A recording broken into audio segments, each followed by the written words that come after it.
Hey y'all, what's up? This is Rabbit Hole 223, doing some agar to agar transfers here. This is some turkey tail mushrooms.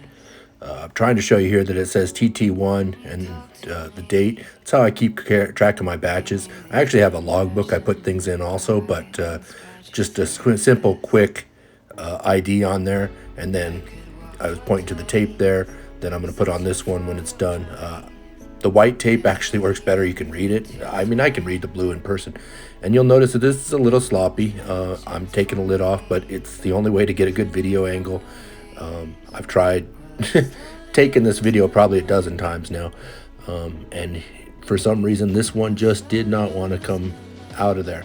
But yeah, that's all it takes. A little tiny piece like that. Drop the cup, drop it in there. Again, normally I would just open that lid just a crack, drop that in there, and you wouldn't even, like, the lid wouldn't come off. So then I put my label on there, and yeah, there we go. We got an agar to agar transfer from a turkey tail clone. I'm telling you, man, that was the easiest thing, cutting that little piece of turkey tail out of there, throwing it in there. I did 3 of them. All of them turned out absolutely beautiful. Closing my lamp up here. Yeah, no, it was fun stuff.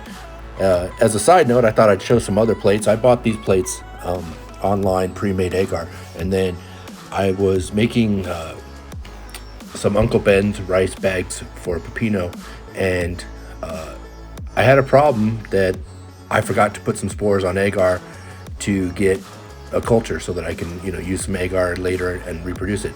So when I was transferring to my substrate, I was able to take a couple pieces of rice and just throw it on there, and it worked.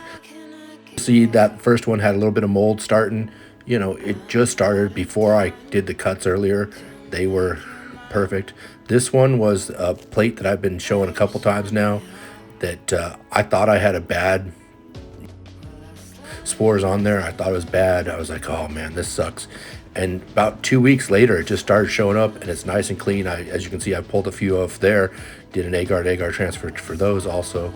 And then this last one is another rice, pull. I pulled it out of the Uncle Ben's bag just as I was putting it to substrate, and you can kind of see that big one there. So you can see where I've cut out a few already to do agar to agar transfers. They're all good. There's some weird pink starting to show up in here. I'm sure that that's bad stuff, so this plate's probably dead too. I've got 2 dead plates there, but for the most part, it's cool stuff. I really enjoyed it. Hope you enjoyed the video. Hope you saw something useful. Here's the clone again. You can kind of see the clone piece in the middle, and so you can see I've made like 6 different cups out of this one. Those are the ketchup cups I made in a previous video. You can find that video in my channel just looking for making agar. Thank you for your time and have a wonderful day.